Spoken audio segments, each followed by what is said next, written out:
Back here live at the Waterfront Village with my friend, the zombie, Jonathan. You're looking good. Jonathan just got an awesome face paint job. What do you think? I make turtles.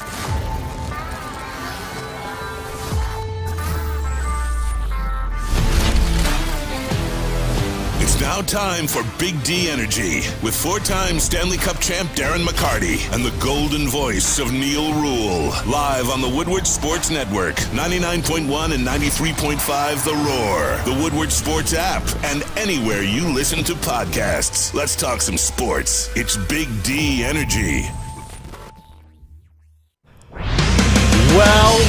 Well, we made it, everybody. Happy draft day to you. Big D Energy, Woodward Sports Big Network. D. My name is Neal Rule. That guy is D-Mac, Darren McCarty. We got Spencer Raxter in the building. And you guys know that Sam Flannel has made a commitment to 365 consecutive working days of flannel. A lot of people have asked the question, what about the summertime with Sam Flannel? Sam's giving you all a taste today. Sam Flannel, what'd it do? What's up, everybody? Let's go. Sun's out, Let's guns go. out, Sammy I'm Flannel going full in the on house. douchebag today. It's okay. Loving it. I love it. Dude, there's some pipers on there. There's some spin goblin going on in the booth there. Absolutely. I love it. That's the answer, everybody. That's what Sam Flannel's going to do. Hey, look, we're going wall-to-wall NFL draft today. I'll give you two sentences. One on the Red Wings. We ain't talking about them. One on the Tigers. We ain't talking about them. Not today. We are going wall-to-wall NFL draft, and you know if we're going to do that, we're going straight to the source, the guy that set social media on fire yesterday during the bottom line, because, you know, the bottom line's a golden show, so they got to put Scott Bischoff on the bottom line first. That's fine. We'll do all right here, D-Mac. We'll be fine on our own. We always are, right, my friend? We always are. Piano carriers, piano players, right? That's right, my guy. Let the piano players get them, and us piano carriers will just have here. And anyways, watch this. Who's he look forward to hanging out with more? I know the answer. I'm not going to make Scott on the spot. We know. But we know the answer. Absolutely. We bring That's all in I'm saying. Scott Bischoff here It's today. cream of wheat, baby. Our NFL draft expert. We could break you both down, like we could evaluate it and kind of do a I whole love that. scouting thing on it. I love that. I got highs and lows, baby. I'm the Kayvon Thibodeaux of the draft. Is that what you're saying? Strengths and weaknesses. Yeah. Well, you know, I would probably shade that way as well. I have interests outside of football. Yes. You know, that would be what How it is. dare Scott, you. what's going on, man? Good to see you. It's nice to be here. I'm excited to be here. It's going to be fun. Yeah, and Robert Closia was the first in the YouTube chat thread today. Remember, tap in if you're watching on YouTube. And look, guys, remember, this is the thing today. I'm going to let you guys know this. Don't just meander into that YouTube chat thread. Whatever you say can and will be held against you in a court of law today. I sent the tweet out today. I've got a running, living, breathing document. And look, you guys come on here. You hammer me all the time. You hammer D-Mac sometimes too. You hammer each other. And that's fine. I'm here for it. That's what makes this whole show go. I'm keeping score today. You guys, he is so serious. 100%. He looked at me straight in the eye earlier and goes, I'm opening a new Word Pro or whatever. A new doc. A new Word doc. And When I you went, guys- OMG, accountability. I'm all for it, so let's go. And we got Mr. Accountability. I would say with Scott Bischoff, you watch TV, you look at whatever you're watching, prognostications, you know, the Kuipers, whoever else says stuff, you read stuff. It don't matter. This is the guy that knows what's going on. So you better be tuning in to Big D Energy right now to get some scoop. Or join us later at the Brass Rail tonight, 7 p.m. to the numbers 32 pick. Going to be a great time. Obviously, you can see I was wiping out my microphone earlier. Adam got a little excited with Drop the Cocaine. You can see little D-Mac here, because that's more 90s behavior, cup crazy stuff. So. Detroit Dabber in the chat thread, who was not first in a shocking upset, said hashtag Draft the Cocaine. Yes, Adam Baydoun was in studio. I believe it goes bricks. Bricks. All white bricks. Oh, yeah. Off-white bricks. White tan bricks. That's what Adam Baydoun was bringing in here. But we are ready. I have the old school draft hat on. I have my Barry Sanders 1989 rookie card shirt on. I got a covert Calvin Johnson, his primitive. So he's my favorite player. So we are ready to rock. And here we go. Look, Tev Sauce 2. I'm putting it in there already. Tev Sauce 2. I'm keeping track of all this, guys, and we're going to revisit it after the season is over. He says draft Kayvon.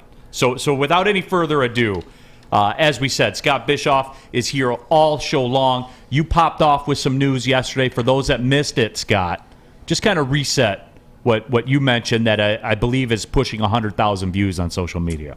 Yeah, so a couple sources talking about the same things. Anytime you get information that comes from multiple places that are not connected, that is the same source of information or that gives you the same information, you kind of stand up and take notice of that. Lions are taking Thibodeaux. The Lions board is Travon Walker 1, Kayvon Thibodeaux 2. Now, in that scenario, let's hope Travon Walker gets picked first overall because he's a project. But the point is that that's the Lions board is Travon Walker 1, Kayvon Thibodeaux 2, and Kayvon Thibodeaux's camp is operating under the premise that he is the pick at 2, and that's, as of yesterday, that's what I was told. Also talking to the Houston Texans, and they're operating under the same circumstance, the same assumption that the draft starts Travon Walker 1, Kayvon Thibodeaux 2, and for them, I was told yesterday they're taking Derek Stingley. So for whatever it's worth, that's what I was told yesterday. All right, and this whole Derek Stingley thing, yeah, where it's run full circle, and I know we're going to get off on tangents here today. That's just the way that it's going to work. Wait, where did this appear from? Because I was told that Derek Stingley, it was Sauce Gardner. Sauce Gardner's elite. Sauce Gardner shut down half of the field against Alabama. What changed? The only thing so this always happens. There's always a media push for certain players, and then when you understand what the NFL thinks about other players, there's a catch-up process that happens. Does that make sense? No, absolutely. So Sauce is a really good player. I wouldn't be floored if he was the first corner, but Stingley's play in 2019 as a freshman was so rare, and I said it yesterday, I think he was the best corner in college football as a freshman. And then you look at, all right, what's happened over the last 2 years? Well, they won a national championship and everybody left and he got hurt. He's been hurt.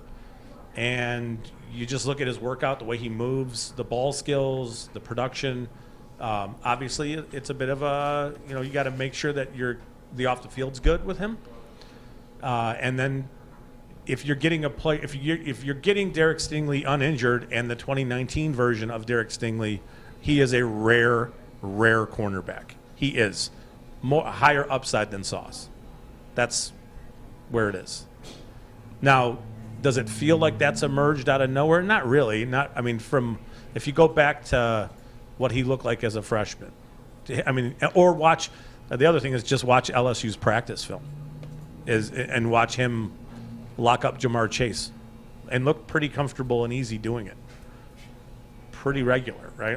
That's the thing. Jamar Chase and Justin Jefferson might be the two best young receivers in the NFL, and pretty consistently he had no issues covering those guys during practice. So I think in the end, to answer the question is just there's what we as media think, and then there's a process as to what the NFL thinks. And we are now seeing that play out for multiple players. Interesting. On the YouTube chat thread, Casey Stock says Neal nailed that Gucci line. You guys know I got bars, man. Oh, yeah. Low key. Absolutely. Yeah. I sit over here and go, man, you impress me every time you drop the bars. I had no idea what it was, but it was good.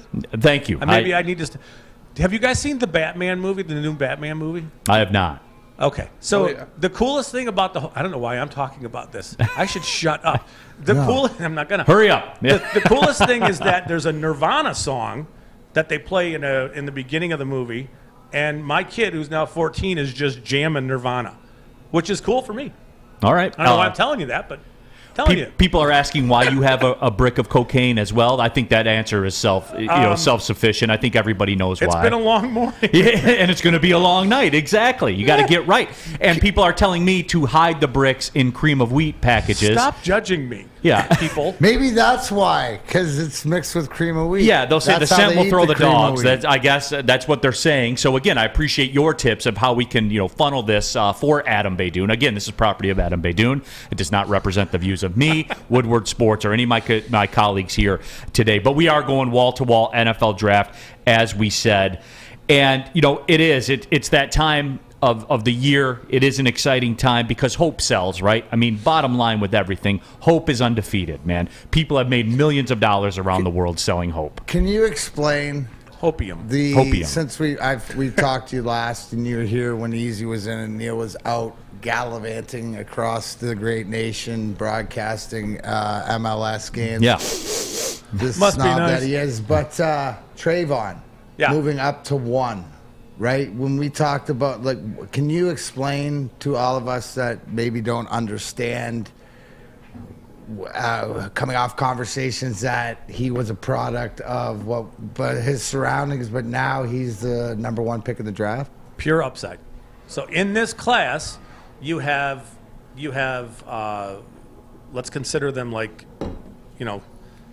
high floor, low ceiling players. You have players who are kind of both, high floor, high ceiling players, maybe a little more risky. And then you have a guy who's a total upside player who's a bit of a project, more than a bit of a project. But his upside is a guy who moves the way he moves at 270 plus pounds with really long arms. The things that he already is able to do while being very raw as a player, and his movement ability is just rare. So that's kind of in this class. I understand how Trent Baalke, the GM of the Jaguars, could fall in love with him. He's always been a traits-based drafter. So it's I want to see the measurables and what this guy could become, and that's more important to me than him than what they are right now. And if Walker hits his upside as a player or gets close to it, he probably is the best pass rusher coming out of this class. It's just a huge if. So let me ask you, Scott Bischoff, what's your assessment of trade? Is his upside worth what the Jaguars think, or do you think that's a stretch for them? They have a franchise quarterback already, so I think it's okay for them to go ahead and swing for the fences. But if you're swinging for the fences at the edge position, and you don't have a long-term solution at the quarterback position, you should probably be swinging there first.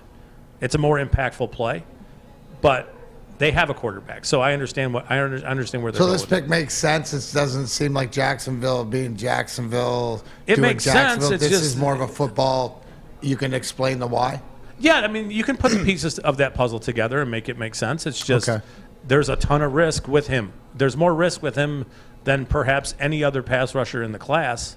The risk is outrageous with him, but so is the upside. But it's just because he shot up the board as hard as Malik Willis did at the quarterback position, as far as if you're going to take, because this isn't the talented draft, if you're going to take a swing on a guy, there's your quarterback. Like, this guy came flying up because I remember sitting here talking to you going, Yeah. But if it's upside that you want, that this, as we're saying, this might be the draft. Neal equated it. This could be the 2013 draft revisited. Is he probably closer to being right than wrong, right? No, for sure. I think that's the best way to look at it. And some of it is the weakness of the class, artificially pushing a guy who might not necessarily be, a top 5 player in a previous class to go first overall, and also maybe not really liking the other players at the position, or not really liking any of the tackles on the board. So that's the thing with Jacksonville. We don't know exactly where they are with their tackles. Obviously, they signed Cam Robinson to a 3-year deal. But, there's some – I think at this point Trayvon is going 1, and we just need to understand it's a pure upside play, and it's going to take some time. Absolutely. Well, hey, when we come back, here's how it's going to go. We're going around the room, very first off, and we're going around the chat room, too. Everybody, as you guys have been putting the comments in there, I've been recording some of them. He's been quiet. I've been quiet over there. And we're going to revisit this after the season's over. We're going to file it away, and everyone's going to forget about it. And then old Neal Rule is going to bust it back out. We're going to see where everybody stood. This includes everybody in this room, myself personally. I've done this before. It is a lot of fun going back and looking at it. So remember, think before you push send. Right, Spence? Think before you push send. I'm just saying that. So when we come back, we're going to get the first things first out of the way. We're going around the room. Who do you want the Lions to take? We got it up in the YouTube chat poll right now. Every single person here will be held accountable for their selections. That's the first order of business. We're going to go deep. We're going to go deep on Aidan Hutchinson, certainly because it's a lightning rod. It has been all year long. We're going to go off the board, across the defensive end position as well. Where does Malik Willis fit in? All of it. You guys got draft questions? The best guy in the city at analyzing the draft is here. Don't waste this opportunity, man. So you got questions? I'll ask them. Guys, we're doing draft wall to wall. That's the way that it is. Big Boy Signature Buffet is back. Treat yourself this and every weekend, 8 a.m. to 2 p.m. at your local Big Boy. They got all the staples, guys. 2 kinds of eggs, bacon, sausage, Polish sausage, garlic mushrooms, grits, red skin potatoes, waffles, hotcakes, French toast, fruit, and more. There won't be any cream of wheat, I don't think. Weekends, 8 a.m. to 2 p.m. at participating locations only. It's Big Boy. It's a Detroit institution. Everyone roll out. At Wing Snob, staying humble's not our forte. We just have better wings. We're back at it again with our crispy golden brown fries and our famous boneless wings. Juicy, tender, hormone-free chicken. Your favorite signature sauces with no bone. Just when you thought Wing Snob couldn't get any better. Order online at wingsnob.com today. Wing Snob. We just have better wings. Fellas, let's be honest. We like things to be easy. We like simple stuff, like sports 7 days a week. We like things uncomplicated, like Lady Jane's Haircuts for Men. Open 10 to 8, 7 days a week. Walk in anytime. Sign in, sit down, watch your favorite team play. And before you know it, your hair will be game ready. Open 10 to 8, 7 days a week. Walk in anytime. Lady Jane's Haircuts for Men. It's wicked awesome. Back at it. Draft day, everybody.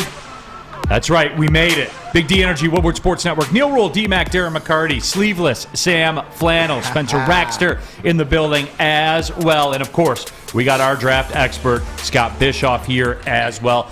It's time, everybody, to set it in stone as far as what you want to see with the Detroit Lions. And, hey, yeah, you asked. I'll go first. Sure, why not? Me. Hey, I'm the quarterback.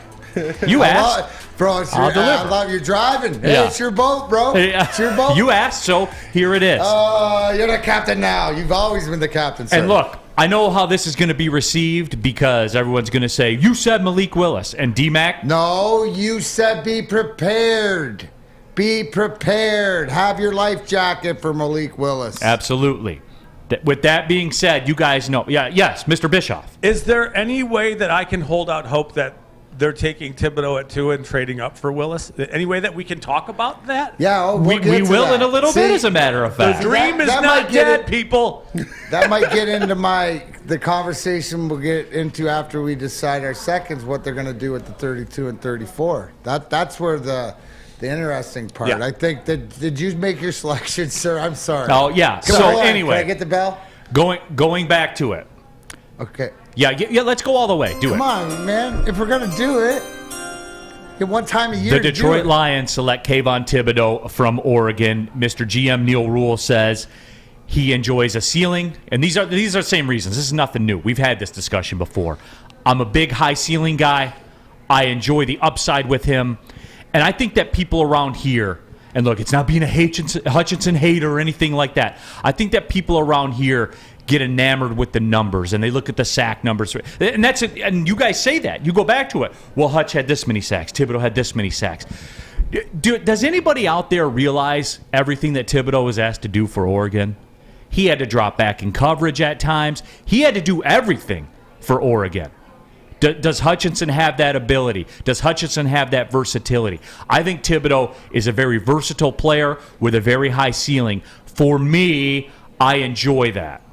Scott Bischoff, you are now on the clock for the Detroit Lions. What do you want to see? I just would record and replay what you just said. I think that's fine. Do people undersell his versatility as somebody who had to drop back in coverage? Yeah, but some of it, it's such a nuanced, contextual kind of conversation. If we go back to what he looked like in 2020, because remember, he did suffer a pretty bad ankle injury in week 1 this year. So some of what this year looks like, we have to consider that not fully recovered with the ankle, right? And I know that sounds like I'm giving him a pass. Well, these are the same things you can say about Hutchinson from last year. Yeah, but Thibodeaux played through it, right? So there's some different injuries, different things, right? In the end, if you go back to the 2020 film and you look at the way he looks playing the run, how physical he is, the intensity he brings, the tenaciousness, his style of play, and the ability to threaten. This is going to sound just a little tip. When you're watching pass rushers, it's always important to see how far back how far they push a tackle before they're able to turn the corner. I don't know if that makes sense. So say the ball's on the 20-yard line, and you can turn the corner at the 13-yard line. That's 7 yards. Generally speaking, that's really fast. And you can see Thibodeaux turn the corner at 7, 8, 9 yards range. You can so you can see the flexibility and the bend, and the explosiveness, the first step quickness, all those things. You can see it, where other players in this class have to go a little further to turn the corner, which means they have to cover more ground, which means it takes more time to get to the quarterback. And we're talking about minute amounts of time, but it's a huge difference. So with him, the upside is there, but I have never bought into the off-the-field stuff with him. It has always felt like if you're an older generation scouting staff with an older generation general manager, you may not understand the younger generation as well as younger general managers with younger staff. Does that make sense? No, that's 100% makes sense. And I think that's the jumping off point where I've always thought is there are some older people in the NFL who don't like the way he answers questions. He rubs people the wrong way. He's abrasive. He is super confident. So he's that guy. I think there are people who get tired of that sort of cockiness on display. They don't like it. But to me, he's just a very confident guy. He's a smart football guy. He's all in on trying to be the best player he can be. I have said it. We talked about it. I think the first time I was on this year, we were comparing, contrasting those two, and I think I said something about Hutchinson being more of a glass-eating kind of a power defensive end, and that if in the end the Lions took Kayvon Thibodeaux, Lions fans should be very happy. You're getting the best pass rusher in the class. You just are. We can talk about Hutchinson. There's some. I have thoughts on that, and why the media is so over the moon for him. I think it'll be Thibodeaux, and I will be very happy if that's the case, because I do think he is the best pass rusher right now with enough room to grow to become a premium player. Darren McCarty. Please.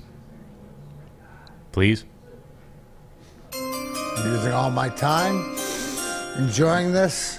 Second selection out of Oregon, defensive end, Kayvon Thibodeaux. I've been a big fan all along. I think what you said, Mr. Bischoff, rings true. You need the new he's just because, one of the things is you said, just because that he's not, football is what he does, it's not who he is, that's okay. You look at the staff that Dan Campbell's put together, guys that have played, they understand that. I believe that what you're talking, I also take heed to you saying from two different sources, hearing about there he is on the board.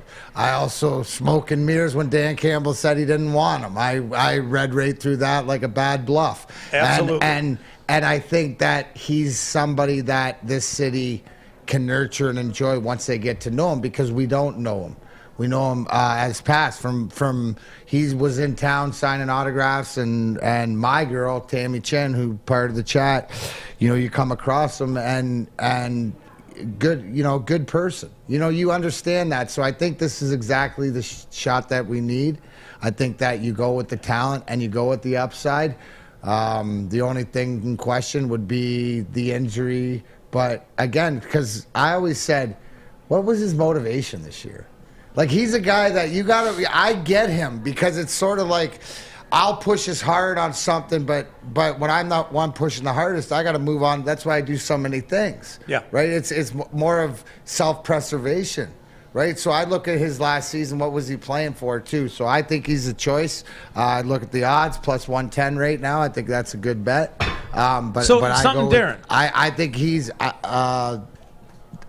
going to definitely be, we look back that this could be part of the Amon-Ra St. Brown. You know, what they've done. We look back, you got Penei Sewell, and then you hit on this guy. And how about this, right? You still in the wind have an opportunity to hit on your number 3 pick in Okudah. So things could slowly but surely really be coming together. And now something that nobody has talked about, and I'm just floored by this. Does anyone think that Brad Holmes has talked to Penei Sewell about what Kayvon Thibodeaux is as a player? Yeah, right. You would know about that being in the locker room. Hey, Darren, you played with this dude for 3 years. What kind of guy is he? Tell me all about him.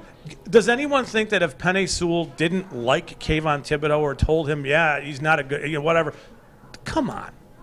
You know what I mean? He's not going to say he's a bad guy. He's just going to say. And I get that people want to fit their narrative, right? Like Michigan fans want to fit their narrative and stuff like I get that, but it's exactly right. And it goes back to what you say, D-Mac. That's the very first person you talk to, right? If you're Brad Holmes, isn't that the very first person you talk to? Yeah, and you would. I think that's a guy who you would trust. He was with him for years, a couple of years. I mean, he saw him, at his best. He went against him every day. Hey, tell me about what he's like as a pass rusher. Is he difficult to block? Is what I think I'm seeing, is this a real thing? And if Thibodeaux is the pick, and I'm pretty confident that he will be, I think understanding all of the pieces of that puzzle are important, and Penei Sewell's stamp of approval is absolutely a thing. Sam Flannel, please hit the sounder. You are on the clock. At the number 2 pick, the Lions select from the University of Michigan defensive end Aidan Hutchinson as a surprise to nobody, and I will give you 3 reasons. Okay, please do. Number 1, he was the single greatest defensive player in last year's college football not named Will Anderson, and Will Anderson isn't draft eligible this year. Number 2, at the Combine, he proved that he has elite athleticism. He had the 3rd best 3-cone drill time. The 3-cone. Of any player tested, not edge rushers, any player tested, and the 2nd best 20-yard shuttle among all players who are tested, which shows he has better agility than people think. People were concerned about his athleticism. I am not. And the 3rd, I think he is the most refined, polished pass rusher out of any edge rusher in this draft. He doesn't rely on just his athleticism and his speed and his power. He has technique, and he plays the run very well. And then, last but certainly not least, we go to our guy, Spencer Raxter. The sounder, please. Well, with the 2nd pick of the NFL draft, Lions are going to go Malik Willis, baby.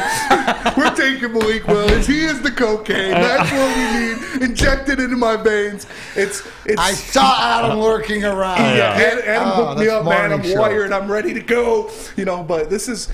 all honesty, I think they're going to take Thibodeaux, but I want Malik Willis. I think he's going to be That's what I'm talking about.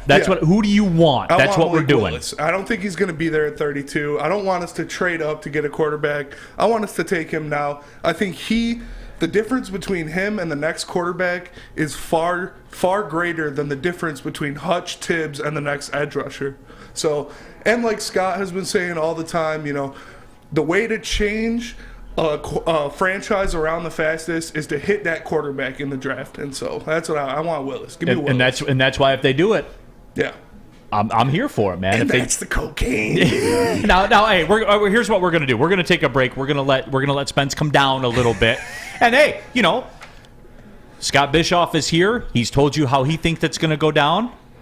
Neal Rule here for MyBookie, the NBA playoffs, the NHL playoffs, and baseball, and the NFL draft is today. No better place to get that action down than MyBookie.com. Got a gut feeling on the draft? MyBookie.com, when you sign up for a new account, will give you a deposit bonus up to 50% on your first deposit. Got a feeling about the draft? Let's see. I'm holding you guys accountable. I got a running document going to see where everybody is. Make some money off that. If you got that strong feeling, go ahead and give it a play at mybookie.com. Again, use a promo code Woodward. They will give you up to a 50% deposit boost on top of your initial deposit. Bet on anything, anytime, anywhere, including the NFL Draft. At MyBookie, have a problem with gambling? Call the gambling helpline, 1-800-270-7117. Spencer, you need a different number for a different help. Yeah, a little NA maybe. I got that one. It took exploring 50 different formulas and hosting countless taste tests, but we believe Gypsy Vodka is the smoothest vodka on the market. Don't believe us? Ask the owners. We're Mike and Adam Kazanowski with High Five Spirits Distillery. We're in close to about 1,200 locations throughout Michigan. We wanted to create a brand that was geared more towards freedom, love, adventure, and at the end of the day, we really wanted to tell a story that inspired other people to take risk, follow their dreams, whatever that might be. The official sticker partner of Woodward Sports. When it comes to stickers and signage, think Sticker Genius. We support this local Detroit business, and we are excited to show you our latest project, the Planet Fitness Studio from Sticker Genius. If you need custom stickers, wall graphics, window graphics, and plenty more, reach out to our friends at Sticker Genius. We at Woodward Sports couldn't be any happier with the service they provided us. They were quick, easy to deal with, and super professional. Head to stickergenius.com today. Back at it, Big D Energy, Woodward Sports Network, NFL Draft Extravaganza, wall-to-wall. Neal Rule, D-Mac, Darren McCarty, Sleeveless, Sam Flannel, Spencer Raxter. He's in love with the cocoa. He's in the booth as well. We got Scott Bischoff here. If you guys aren't doing it, follow Scott on Twitter. It's lockdown NFL draft coverage. He's the best in the game at it. Best in this city that I've ever heard, ever. So we're lucky to have him here. Somebody asked in the YouTube chat thread, can you bet on Detroit City? Yes, you can. USL is up there in play, just so you know. Let's do this, and we have it on the YouTube chat poll, and we're getting there's tons of viewership. There's tons of votes on everything. You guys are locked in. It was bottom line question, and we just went around the room. Who do you want at number 2?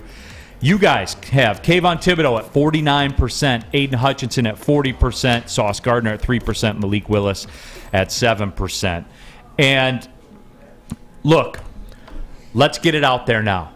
And you guys speak now, forever hold your peace, because, again, I'm recording some of these chat thread messages. I'll just give you a taste of what we have so far. I'm Salty has been a huge Malik Willis proponent at number 2.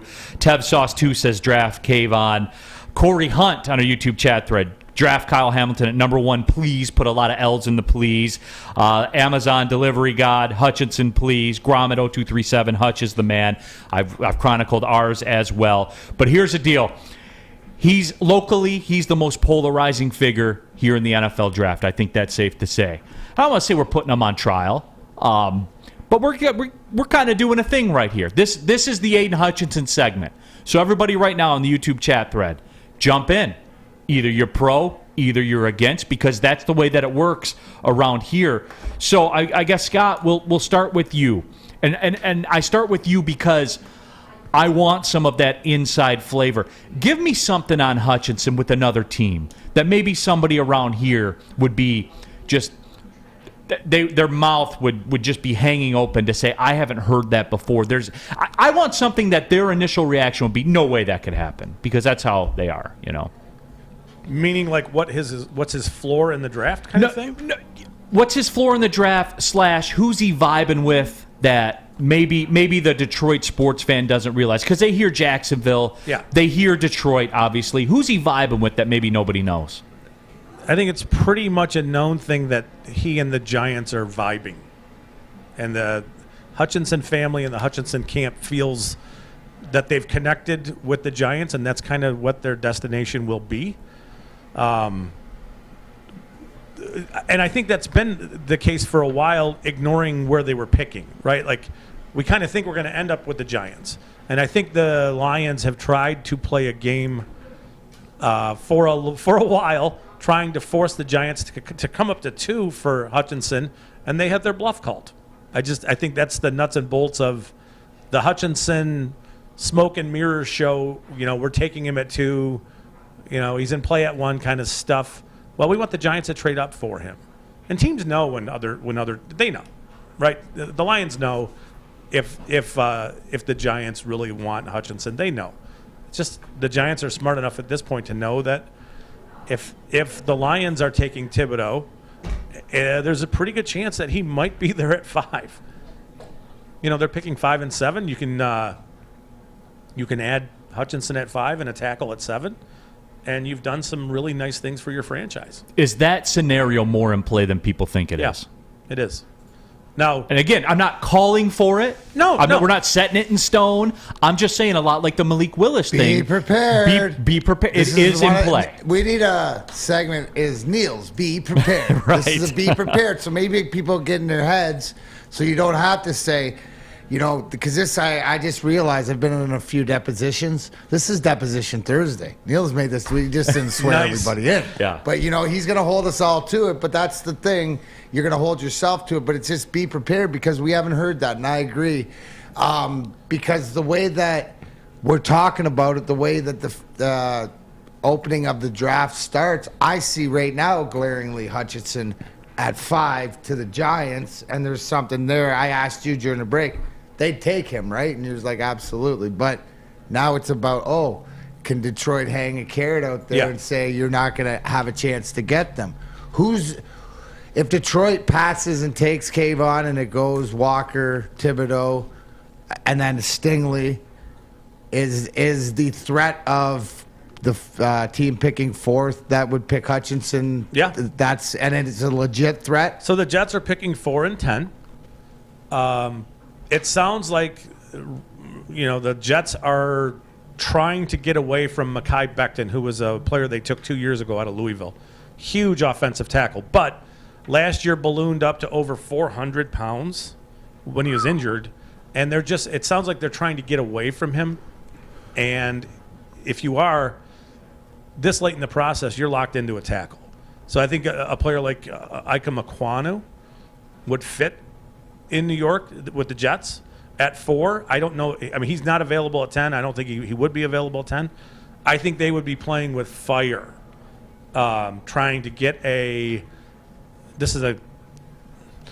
playing with fire if they wait until pick 10 for a tackle. The stuff going for them is they also have picks 35 and 38, so they can get back up. They can use some. If you want to come up from 10 to say pick 6 with Carolina, and that's a natural transition point of this draft. Carolina doesn't have a 2nd or a 3rd round pick. They have pick 6 and pick 137, and they have a lot of needs. That's not a great team. So I could see Carolina really trying to move back to grab a couple of extra players. So are the Jets in the market potentially to come up from 10 to 6 to grab a tackle if they take Hutchinson at 4? Maybe. But those conversations need to have already taken place. But is there the allure, because in local product, Robert Saleh, being the coach, being a defensive guy, maybe wanting to make a staple? Is it okay? Mythbusters right here. Yeah. Scott Bischoff. Do offensive coaches and defensive coaches is it true about putting their stamp on the organization with that type of player being drafted? Like the offensive guy's got to get his quarterback in the 1st round or stuff like this. Is that true, or is it more about the whole team? That's a great question. I don't have a great answer. It feels like the offensive guys need more of their guy to run the show than the defensive guys do, if that makes sense. So to answer this question, is that the defensive coach guy would give up the position if the offensive guy made more sense in the organization, whereas the offensive guy, if he had to choose, would always go offensive. Yeah, specific to a certain position. But I mean, if the Jets are moving away from Mekhi Becton and they have a chance to grab the draft's best offensive tackle, I can't see them just passing on that. Right. To take a player who the NFL clearly views as a little more limited than the media does. So see, we're just, and I guess the whole thing that I'm seeing here is that even though there's up for grabs early in the draft, there's drama. there's going to be drama and there's conversations, and because it's so crapshoot, we're not even out of the 5th pick rate yet. Yeah. You've dipped into 10 picks, but there could be movement. So do you expect a lot of movement, like as far as positions or trades? I do, because there's a bunch of so the Lions have 2 first-round picks. The Jets have 2 first-round picks. The Giants have 2 first-round picks. The Houston Texans have 2 first-round picks. Those are all teams that are picking in the top 5. The Lions are 2, Houston's 3, Jets are 4, Giants are 5. They all have 2 first-round picks. Then you have Green Bay with 2 first-round picks, Kansas City with 2 first-round picks. I think we could see a lot of trading. I don't know what the value is going to be of this. Oh, that's another value. Yeah. Let's go to we're capital. We're going to get into all that too. Yeah. We'll get into the multiple scenarios, and I really like how the Jets are set up and everything like that. On our YouTube chat poll, Joey 2 times.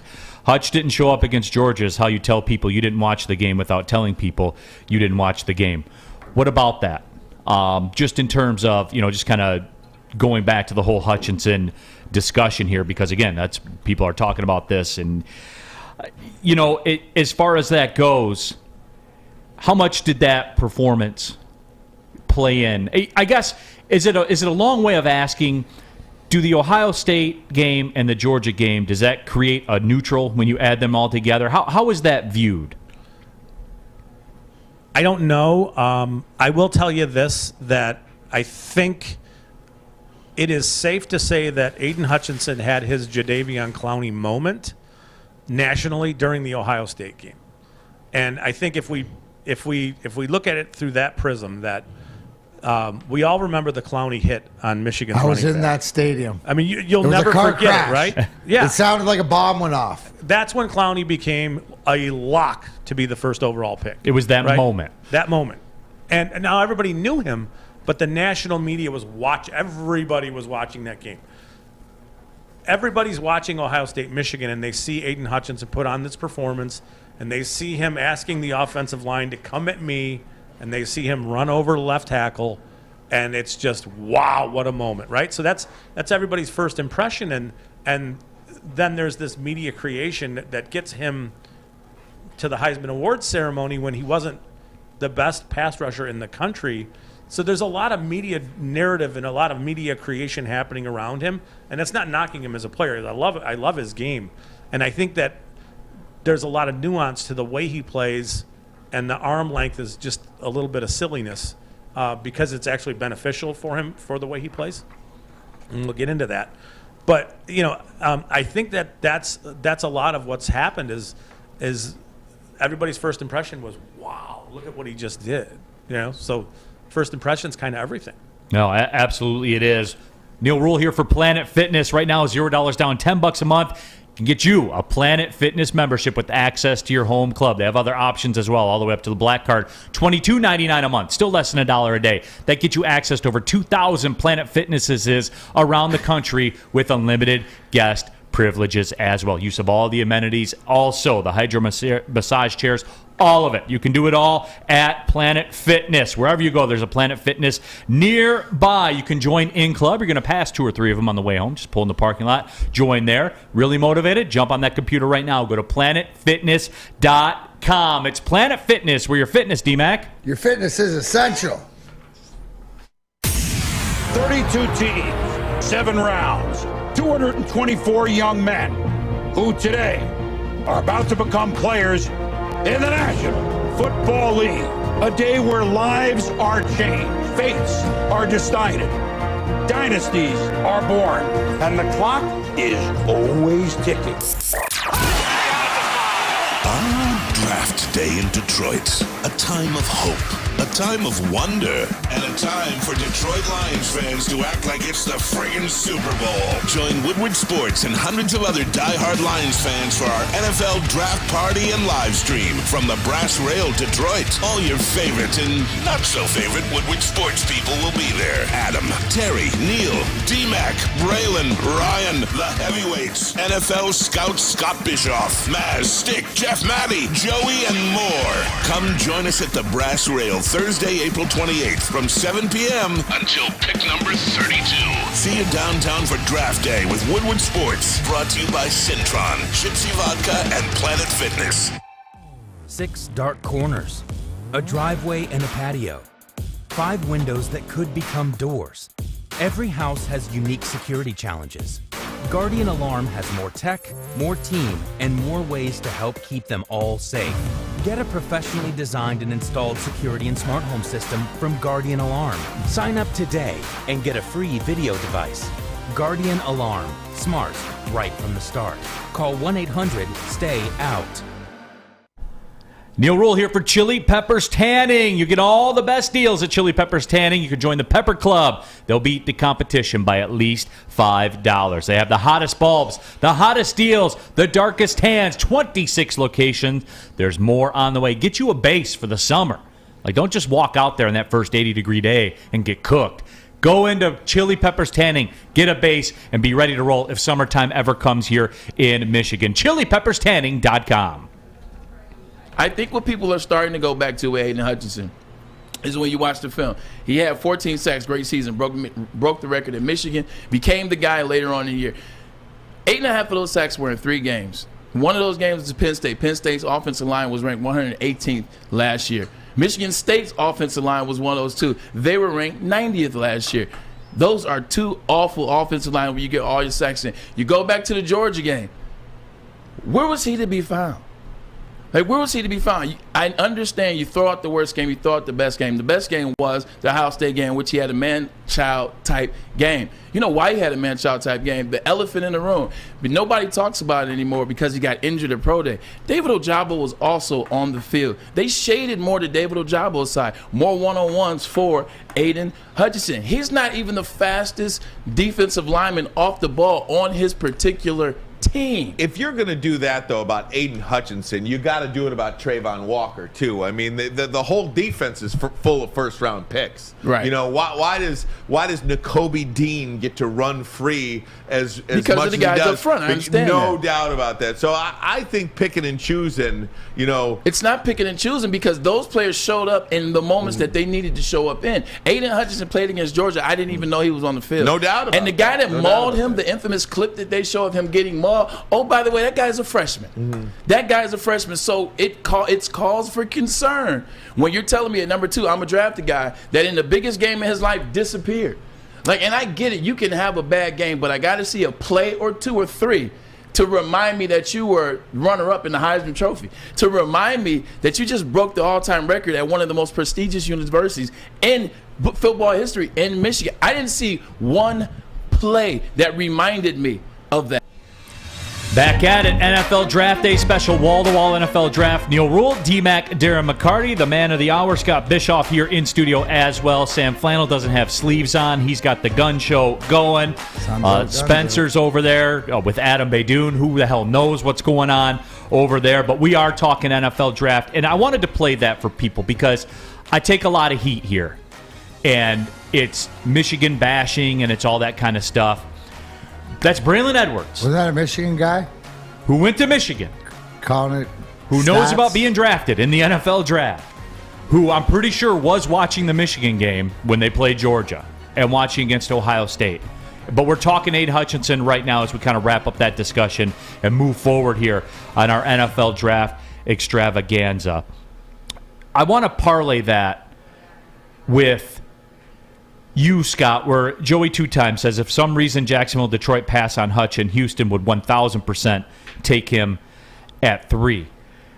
There are talk in that, and Braylon knows football. If you don't, you don't want to believe me because I'm some idiot with a microphone, that's cool. Braylon Edwards lived the life. He watches the games. In the perception, the scout perception view of Aidan Hutchinson, what about that? Because Braylon's right. I never heard anybody talk about that. How coverages, how schemes were shaded towards Ojabo. Now, I understand that doesn't fit the narrative. It doesn't fit the narrative of the media in this town. It doesn't fit the narrative of a Michigan fan per se that, and look, you're fans. Like, that's the way it's supposed to be. We're all fans here, just chopping it up.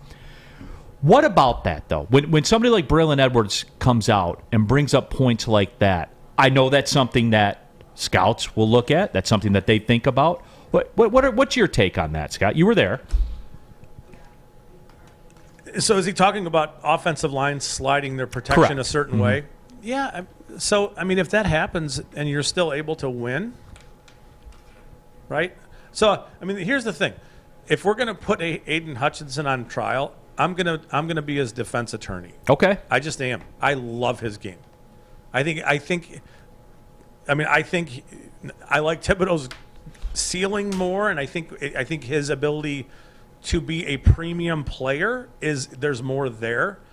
But when you watch Hutchinson play, he's very refined. And some of the stuff with Hutchinson, that he's good enough right now that the problem is that he's kind of maxed out both physically and as a player.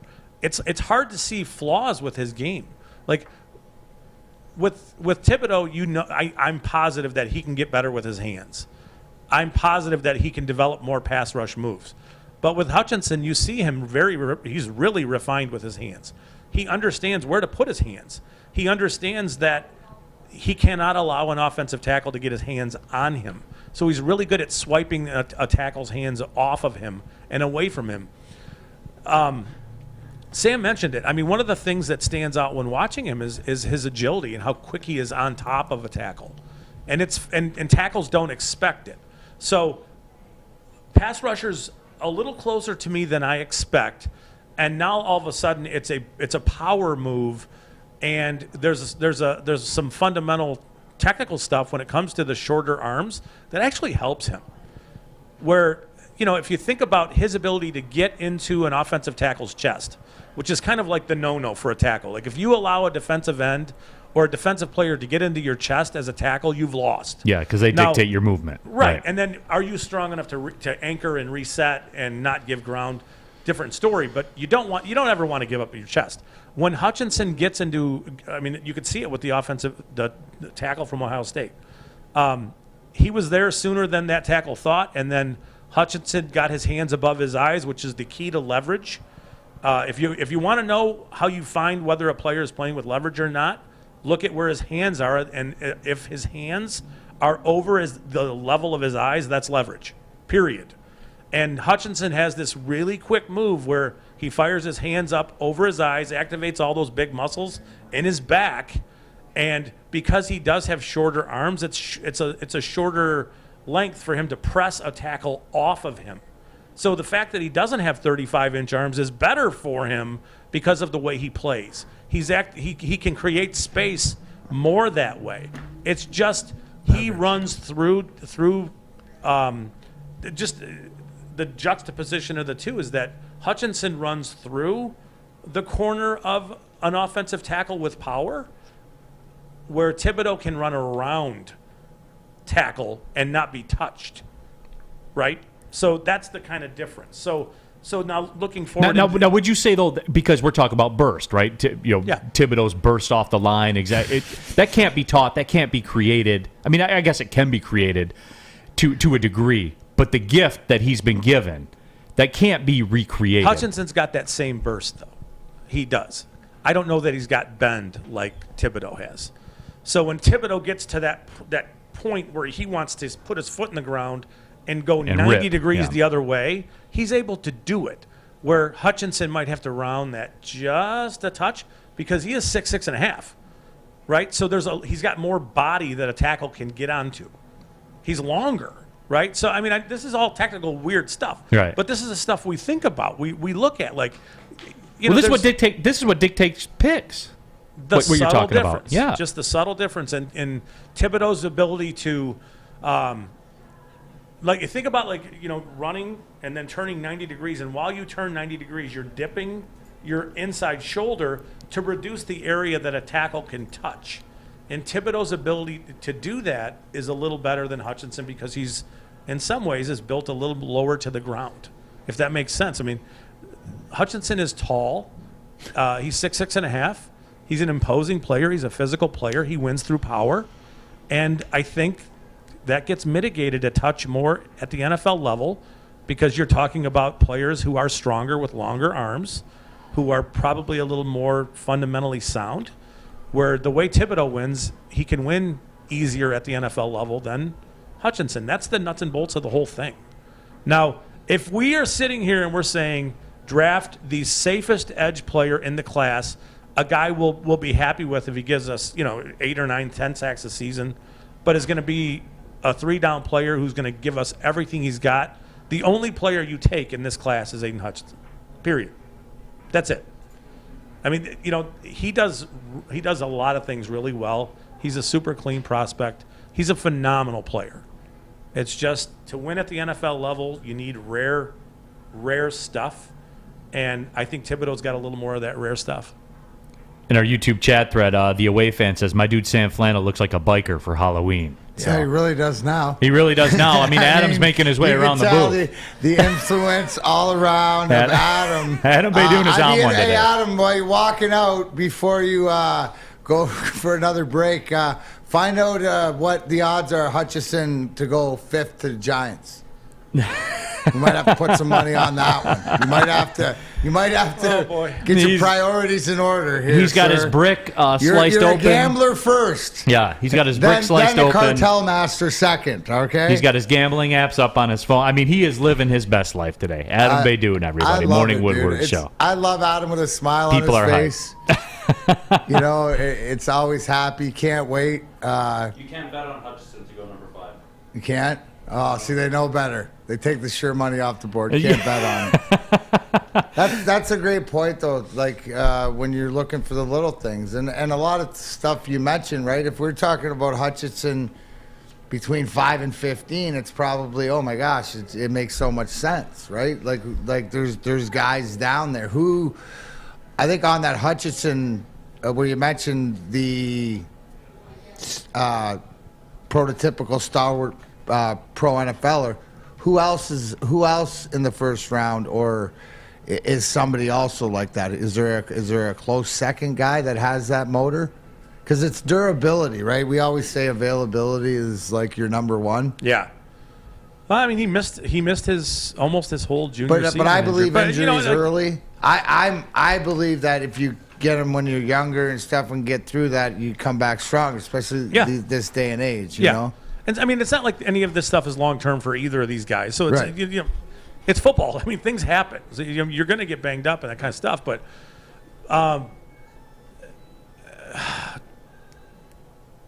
there are a lot of relentless players. Hutchinson's a very smart player. He can diagnose things really easily. He'll find the ball really easily. I mean, he's a really good run defender. He's very responsible. Run defense is all about a team being gap sound. So if you think about like the 7 guys in the box, everybody has a gap, and we have seen the Lions situationally in the past not be gap sound with some of their defensive linemen, which gets their linebackers into trouble because they're in the wrong gap, and then all of a sudden running back just runs through an open lane. It's like, what just happened there? So Hutchinson's gap integrity is great. I mean, linebackers know exactly where he's going to be. He's not going to get washed out. He's going to be where he is supposed to be. He fills. He's going to take on blocks with the right shoulder, with the correct way. He's going to do everything spilling blocks the way he's supposed to. Where, I think that's some of the lure with him. But how much upside is there in a guy being a really sound run defender when what you need is to attack the passer? Real quickly here before we get out to the break and come back with more NFL draft, the Amazon delivery god says, haters going to hate. Let's pick a guy with 7 sacks, get the duck out of here. That goes back to my point earlier, though, that people that make that rationalization don't understand that Thibodeaux had to fall back into coverage and things like that, right? Is that fair on my part or no? Yeah, on some level, but he had a bad ankle injury. How many games did they play? How many games did he play? Ankles are bad, dude. You want to break those things, trust me. You don't want high ankle sprains. You just don't. So blew him out. It's crazy. We're done, though. We made it through. There have been incredibly productive players to play at the NFL level who weren't all that productive in college, because of the traits they brought, because of their ability to move. We heard the same stuff about Justin Herbert a couple years ago. I know it's a different position, but guilty as charged. Yeah, everybody looks at it's an Oregon thing. It's really weird. We heard a little bit about Penei Sewell last year. Right. There was a little bit of rumblings about the character and some of the stuff. I don't quite. Why are the West Coast guys always soft? Because they don't play in the SEC, I suppose. I mean, because really, let's be real about it. All right, let me tell you about Gypsy Vodka first. We'll get back to that, but that's what we're going to be doing. We're talking NFL draft. Scott Bischoff will give us his sleepers a little bit later on as well, the quarterback situations, all of it. But tonight's a good night to crack open that bottle of Gypsy Vodka. You're going to be watching the NFL draft. It's Michigan's gluten-free vodka. I can give you the particulars. Corn distilled 6 times, made with artesian spring water. Cool-looking bottle. That's great. The bottom line is this. Pour it in a glass. It's good vodka. For me, club soda, a couple limes.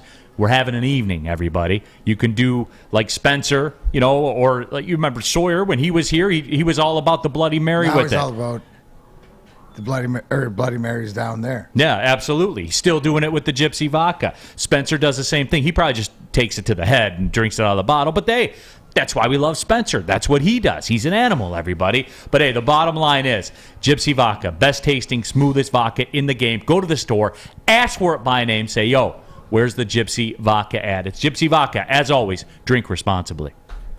Life is full of hard choices. We're here to make one of life's biggest decisions as simple as possible. My name is Christina Gennari, and for over 20 years, I've helped hundreds of families buy and sell homes. We cover all of Metro Detroit and more. From large luxury homes to starter homes, we will work hard to make sure that you get the home of your dreams. So if you're in the market today or even thinking about buying or selling in the future, make the obvious choice. Christina Gennari, the obvious choice in real estate. Visit us at soldchristina.com today.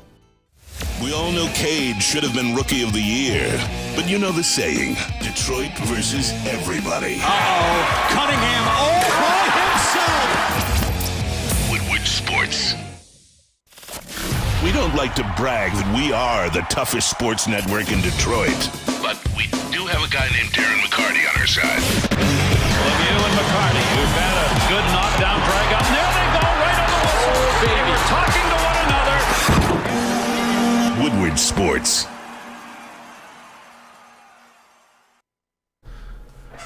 What's going on, everybody? It's Spencer for the Foaling Warehouse in Hamtramck. You know it's home of the original football bowling pin game called Foaling. There's multiple ways you can do it. You can host your corporate party, team building event, or just have a good time. There's 2 different ways you can play. You can have a $10 unlimited play. You can stay there all day, have a great time.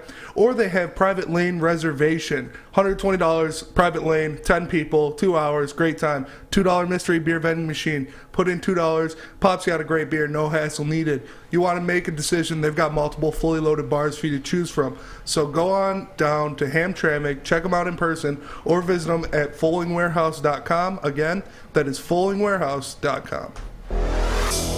Back at it, Big D Energy, second hour of the show, just under 8 hours away from the NFL draft. It's amazing how long it takes to get here, and now we're making our way towards that. We will be at Brass Rail, downtown Detroit, in the shadows of Ford Field. The whole network will be out there. Scott Bischoff will be out there. D-Mac will be there. I'll be there. Braylon, everybody going to be out there for that one. But we are talking NFL draft, and we've gotten in the Hutchinson stuff.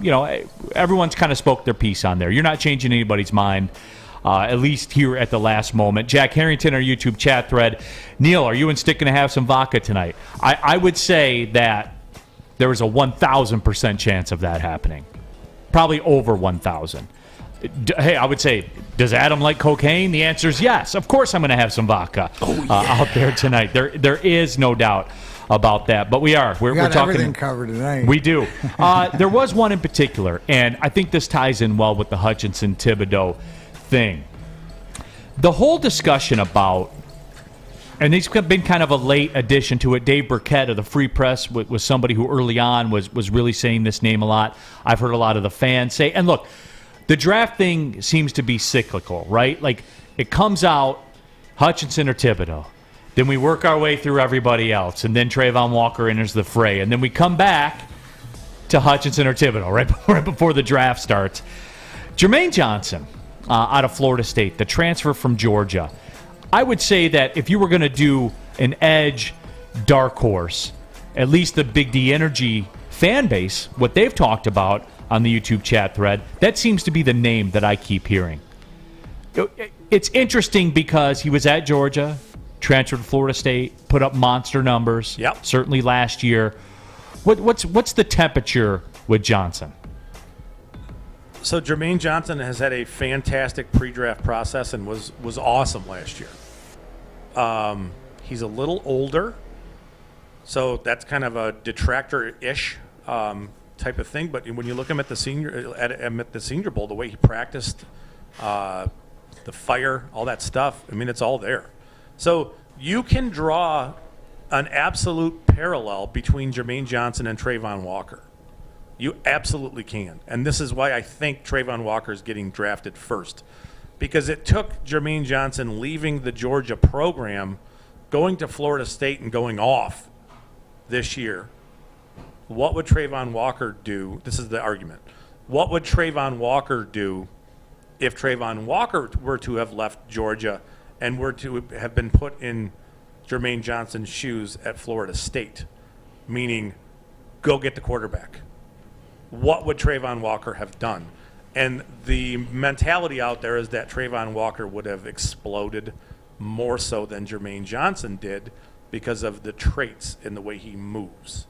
That's why, in a nutshell, Trayvon Walker's getting drafted. Now, I know you asked me about Jermaine Johnson, but it's a really interesting thought process and almost like a mental examination of why Jermaine Johnson leaves the Georgia program and goes bananas and doesn't get crushed like other players do who have to leave programs to go play somewhere else, if that makes sense. He was great at Florida State, and he was awesome at the Senior Bowl, and I think his floor as a player in this draft is 10. I would be surprised if he wasn't drafted to the Jets at 10, and it wouldn't totally stun me. But this is we have to have a side conversation about the Jets and the Lions in particular. It wouldn't surprise me if the Jets decided they were going to move up from 10 to make sure they got Jermaine Johnson, and they do have the ammo to do that. That ammo is currently being utilized to try to pry Deebo Samuel from the 49ers. So there was some interesting stuff that came out yesterday about draft value and about the two teams that have been in on Deebo Samuel and what it would cost. And one of them is the Jets. They have pick 35 and 38. And the Lions have picks 32 and 34. And they're both about the same kind of value going forward. And it would get you to, say, pick 14 in this draft. And that's kind of what was talked about being offered. That was the offer to San Francisco. And they have apparently turned that down. But so that's the thing is we can't really talk about the Jets trading up to like 6 for Carolina for their pick if they're utilizing those picks for Deebo Samuel. So there are multiple things at play, and I'm not sure exactly where it's going to be. The Jets could just sit there and wait until 10 and hope he falls to 10. But you got to get past 9. Apparently I'm really good at the math, huh? I just realized something. Yeah. Tonight, I'm going to have to bring a bigger belt, not only for these loaded tater tots down at the brass rail, but there's going to be a lot of action in this first round where we don't know. This is drama, man. This is building up to be. You're getting my attention, Mr. Bischoff, that this draft day that we're going to have is like a wrestling show. There's a lot. There's a lot behind the scenes that's brewing underneath. Yep. And here's the one thing, too, with as much as we don't know the players being talked about, we're just hearing inklings of these conversations here. So, yeah, we haven't even talked about quarterbacks, which is generally the trade-up scenario. Well, you just mentioned the 32 and 34 pick because I think, is it the rationale of picking two solid players there or using that to move back into the draft, back up to get somebody? I know earlier on the show you'd said moving back up to get Willis or something like this. I'd like to ponder in your brain on that. It's a dream. I mean, it would be a great thing for them to do. And Brad Holmes has moved draft capital in the past with the Rams. I mean, they traded 2 first-round picks for Jalen Ramsey. They moved first-round picks for Brandon Cooks. So he's not afraid to do these kind of things. So, I mean, it shouldn't – trading up is always a surprising move. But I mean, at some point in time, Brad Holmes is going to get aggressive to go get guys that he thinks are franchise-altering players. Do I expect it to be in this draft with 32 and 34? Do I expect him to come up to pick 14, 15 range? And no, not really. But I mean, I don't think the timing's right though for that. With where they are right now, you're still in talent acquisition mode. And that's a question I'll ask you about the Jets in just a little bit when we kind of do a 30,000 foot of the entire draft. Now, am I compromised? Yes, because I love rookie contracts. Self-awareness is on point today. 100%. Hey, it's a set it in stone Thursday, man. I'm keeping track, everybody. As you guys fire off these comments, I'm keeping track. Proud of you, pal. Am I compromised? Yes, I'm fully comfortable saying that. However, I like rookie contracts because they are a discount to market, which allows me to get more active in free agency or trading up when the time is right. Yeah. The time's not now. I would disagree. Okay. There's never a bad time to bring on a franchise-altering quarterback. If you need a quarterback, the time to grab one is now. Because you got to figure out whether you have that. But if they valued him at that level, though, wouldn't there be more talk of him going at 2, though? If he was franchise altering? Yes, there would. Again, it's a dream-like scenario because I think Willis. I like Willis, and I think his abilities are potentially transcendent in the NFL. I think he's a modern-day Michael Vick type of player. Well, you said it best. No one in this. Make no mistake. No one in this draft has the capability to lift an entire franchise more than Malik Willis does in this draft. So if you walk out of day one with Kayvon Thibodeaux and Malik Willis and you have to sacrifice pick 34 and maybe future second round, whatever it is, wouldn't we be like, wow, they're going for it kind of feelings? I don't expect that to happen, but it's just, thought process behind where I value Willis. It wouldn't surprise me if because you and I are in lockstep about Willis, as is Spencer. But as you said, it was all a dream. You used to read Word Up magazine. Ginger Rogers, look at you guys go. Yeah. So I want to sing a Les Mis song right now, but it just won't enter my head. I dreamed a dream. Just think about the value of at pick 14. What are you paying pick 14 for the next 5 years? Not a ton. Yeah, in relation to it's cheaper than what you're paying pick 2. Right. And far cheaper now you're than any quarterback in the league. Now prime in the pump, baby. Okay, hold on. Let me tell you about the sports marketing agency, and then tease me a little more, Scott. SMA, the sports marketing agency, has been helping spread awareness about mental health and substance abuse disorder. Their new podcast, This is the F Word. It's a series on fentanyl, helping spread the awareness of the big problem that fentanyl is in our community, along with other addictions. Go to thesportsma.com. Again, that's thesportsma.com if you are struggling. Or even if you know someone that is as well, be a friend. Get involved. Try to help. thesportsma.com. It's a sports marketing agency. Hi, my diamonds. It's Crystal with an X. You want to get hot and perfect like me? Here's my super easy routine.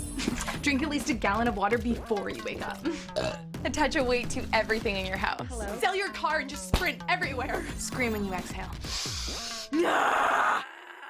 Don't follow Crystal with an X. Do your own thing at Planet Fitness with tons of equipment and free fitness training in our clean and spacious clubs. Join now for just $10 a month and cancel anytime. Putting on a show here, and that's how you answer. We love our sports. We just wish they'd love us back. Detroit sports for Detroit sports fans. Woodward Sports. Tonight's the night. Brass Rail downtown, Woodward and Adams. Let's go. What do we do in the draft party? All of us are going to be there, 7 p.m. till the 32nd pick. Off the hook. So join Woodward Sports and hundreds of others, diehard fans like yourselves, for our NFL draft party and live stream from the Brass Rail Detroit. All your favorites and not so favorite Woodward Sports people will be there. Adam, if he doesn't have a coronary before then. T. Foss, Neal, D-Mac, Braylon, Ryan, heavyweights. Our man sitting in the chair, Scotty Bischoff, Maz, Stick, Jeff, Matty, Joey, Sammy, Flannel, Spencer. You know it. Come join us tonight. We'll see you downtown. We'll be there probably around 6:30. Starts at 7. Let's go. Brought to you by Cintron, Gypsy Vodka, and Planet Fitness. It's here, boys. The Purge. It's tonight. We've made it. We're landing the plane here. Second hour of the show. Big D Energy. Wall-to-wall draft coverage. Neal Rule, D-Mac, Darren McCarty, Scott Bischoff in the studio. Over under on Scott Bischoff, word spoken into a microphone today, probably about 1.4 million-ish, give or take. Sam Flannel doesn't even have sleeves on, all right? He's got the flannel on with no... Look at that man. Look at that man in there. He is ready to rock. Spencer Raxter is ready to go. I just want to see Spencer tomorrow. I know he'll answer the bell. Oh, I'll show up. Yeah. I'm going to be here. You know that. We going to see. We got a boot and rally. I love it, though. But we're talking NFL draft wall to wall. We going to see. You mentioned something, Scott, and this is off, this is out of left field for everybody here, so I apologize, but I do this from time to time.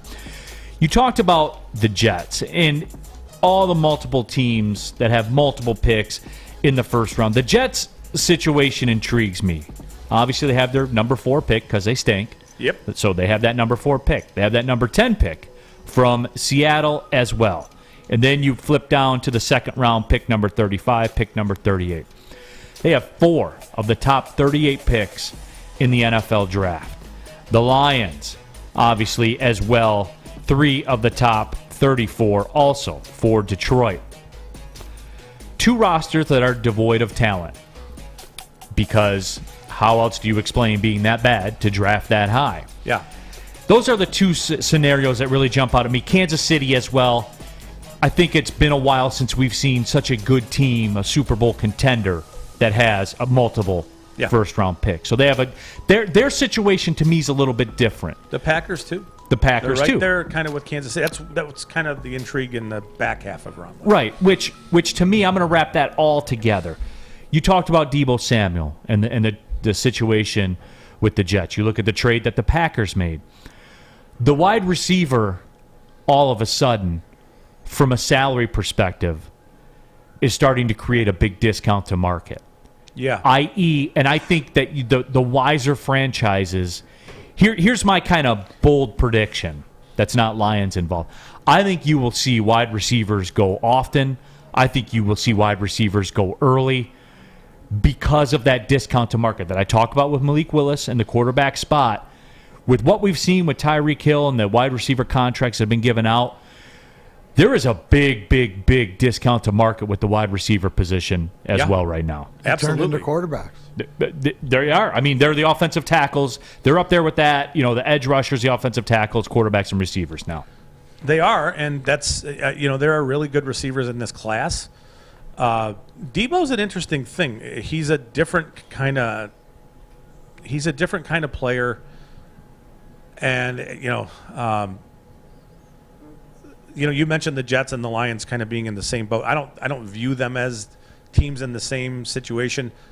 The Jets took a quarterback early last year, so assuming that Zach Wilson works, right? They're trying to put pieces around him to make him work. Where the Lions have a middling sort of veteran presence at the quarterback position, but he's kind of a known, where you just there's not a lot of upside with what Jared Goff brings you as a player. We don't know with Zach Wilson, so they can't just accept moving on from Mekhi Becton and not replace him. They just can't. You need to make that quarterback work. One of the ways you make the quarterback work is to bring in a player like Deebo Samuel. They have Elijah Moore, slot receiver. They have Corey Davis. They signed C.J. Uzomah in the offseason. They need to, so to me, the franchises are in different places. Obviously, the Lions are picking second and they're picking fourth. But if Zach Wilson emerges as a player that was worthy of the second pick overall last year, the Jets should take some strides as a franchise, and with pick 4 and 10, that should help them, right? So throwing Deebo Samuel into the mix, if you're the Jets, all of a sudden takes that offense from what looks like a good offense to a potentially prolific offense. But it's not going to be a prolific offense if your quarterback's under pressure a lot. So that's where the tackle comes in at 4.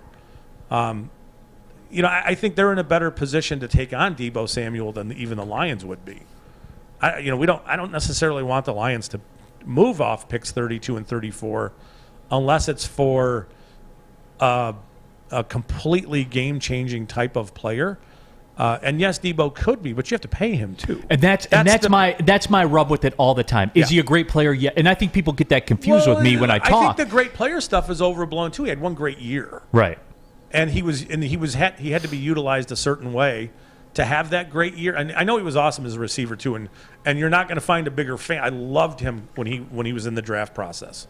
I loved him. You can Google whatever. Sure.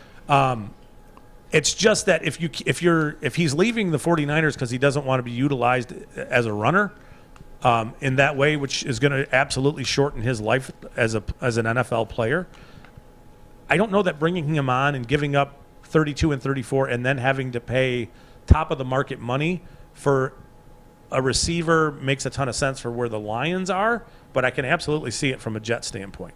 I think the Jets would view that as this is a way to make our quarterback of the future work now. The Lions don't have that quarterback of the future. So there's a little bit of a difference in where the two franchises are. Yeah, and D-Mac, look, I know that I take heat for that because I'm not interested in Deebo Samuel at all because I'm not interested in giving up draft capital. And, oh, by the way, $25 million a year in cap space. No, but it makes so much sense to watch how not only the drama we were talking about going to play out because of behind the scenes, but legitimately, right? The conversation we had about why you want to get the quarterback in the first round with the 5th-year option at the low money to everything else. The wide receivers are the same way now. Yeah. And the teams that get ahead of it. So it's not as blasphemous, I guess, to ask you if a wide receiver goes as high as they might. You know, last year Kyle Pitts went.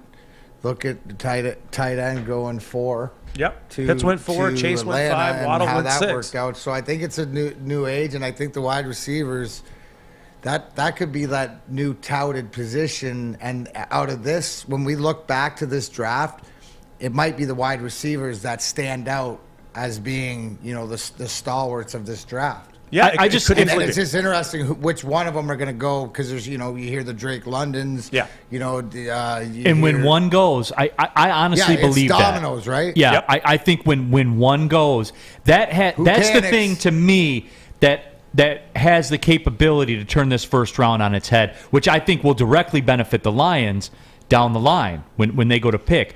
Because when one goes, just that discount to market is so attractive. To me, and am I crazy with that, no, Scott? Not at all. Okay. Not at all. I mean, if you're listen, we're going to prove it right now. What are the Lions paying Amon-Ra St. Brown for 4 years, including last year? What are they paying him? They are paying him less in total. Less in total. Peanuts. Here we go. Here's your peanuts. No, they are paying him less in total than Kenny Golladay will make next September. Sure. What kind of production are they going to get from him for 4 years? More than Kenny Golladay. So now that's an extreme outlier.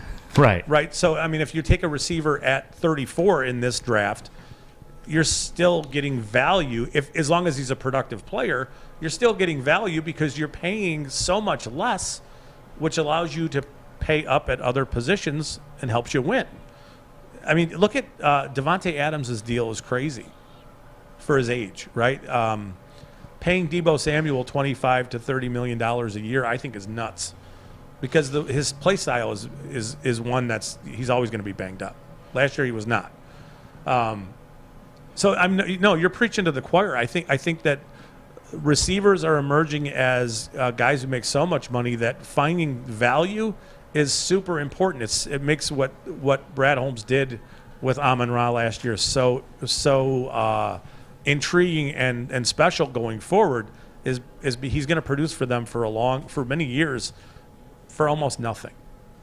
That's the way franchises are changed. Yeah. That's the way franchises are changed. More importantly, that's the way you can finish off the job.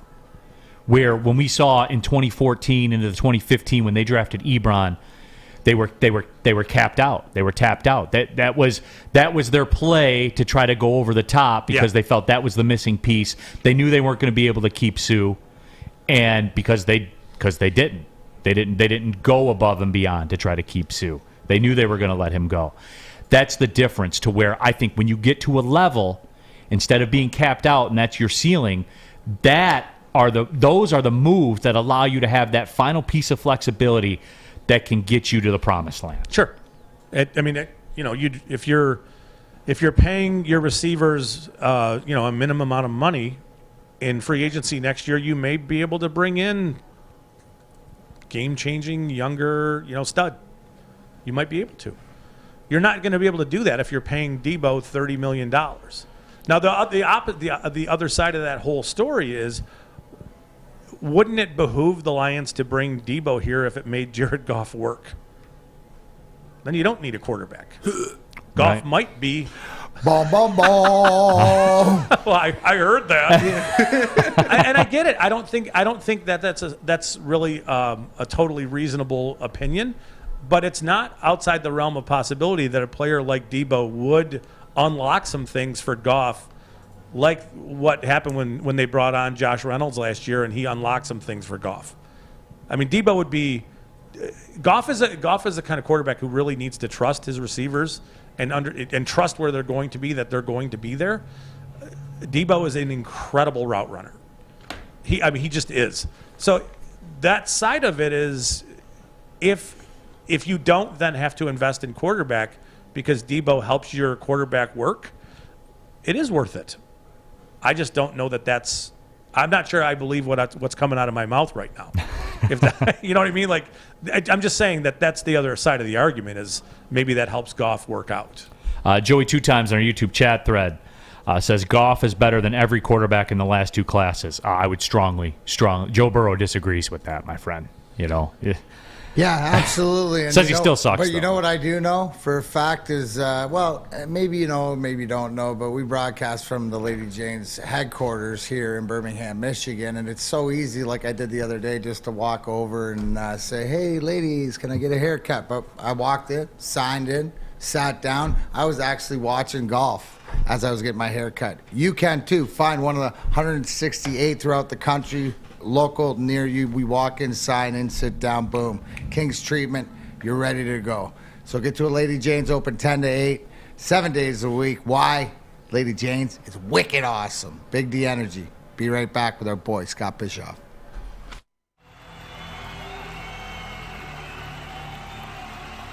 He's going deep, right side.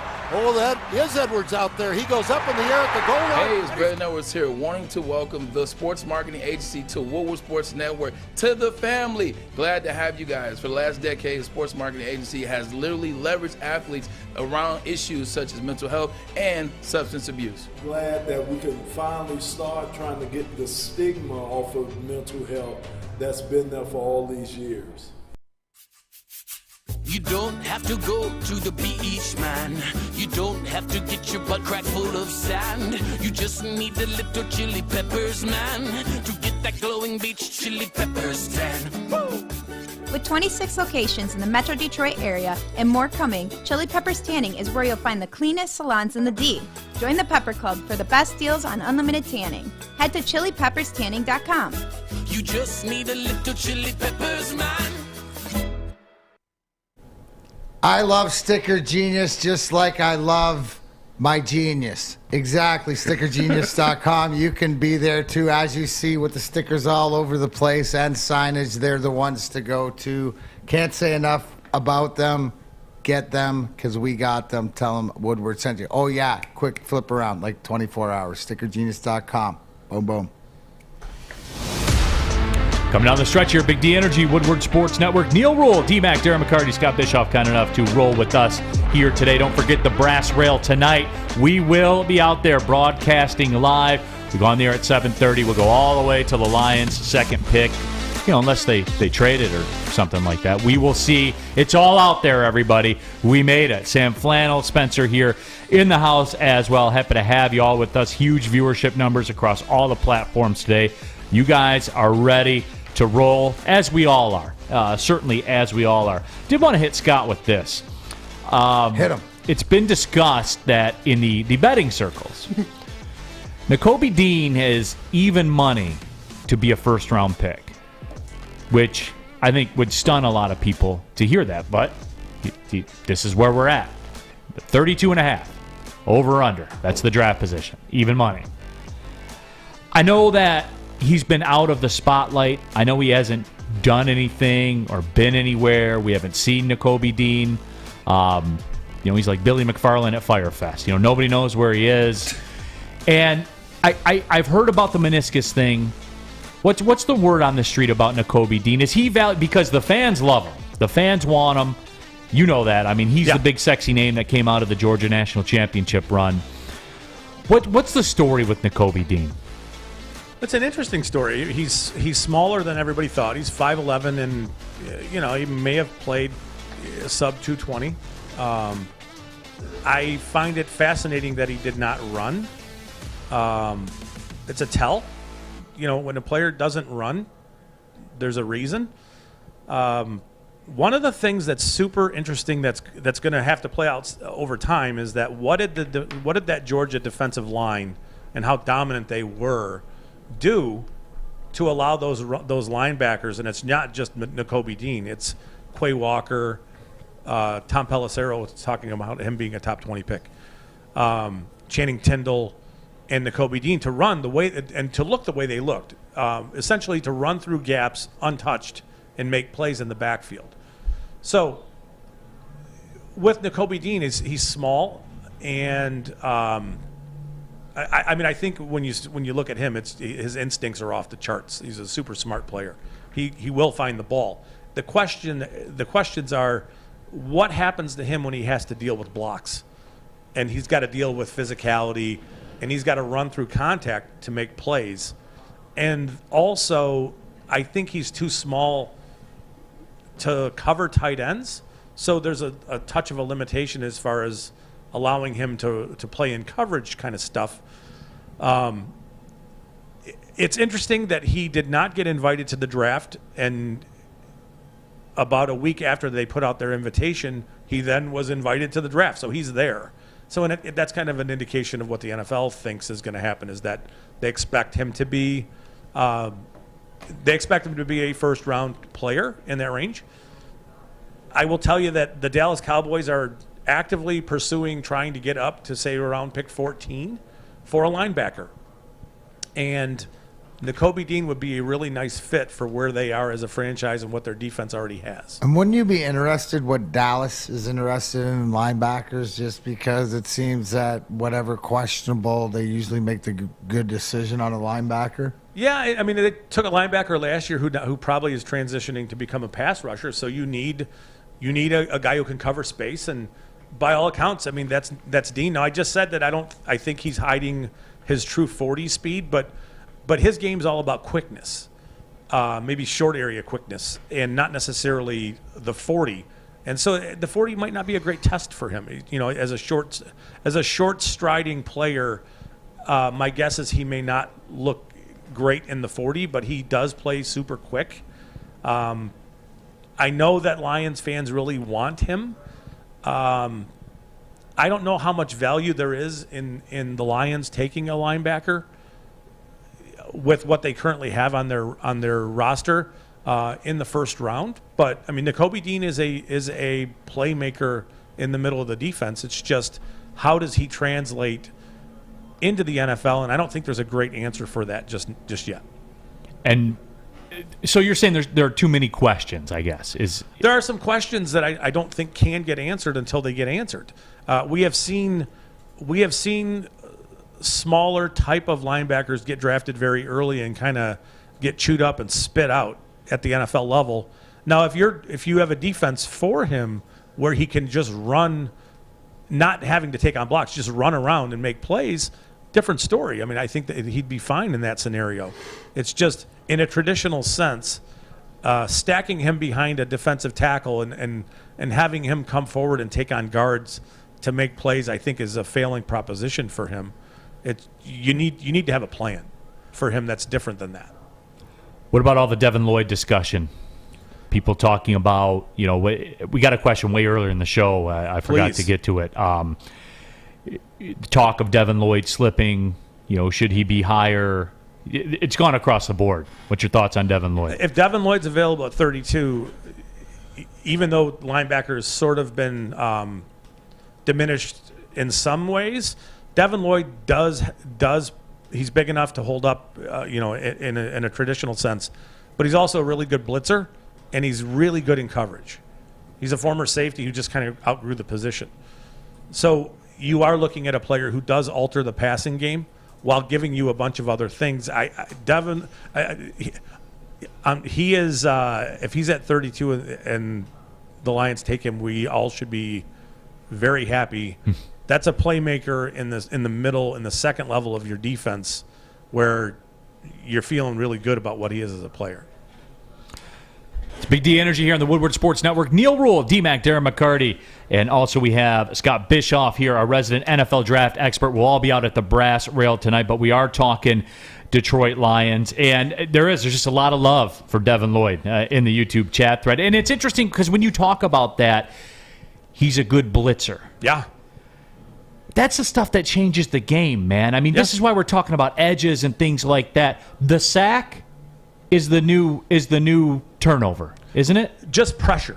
Being able to pressure a quarterback off of his spot and being able to get that from a linebacker and not having to sub in being able to get that from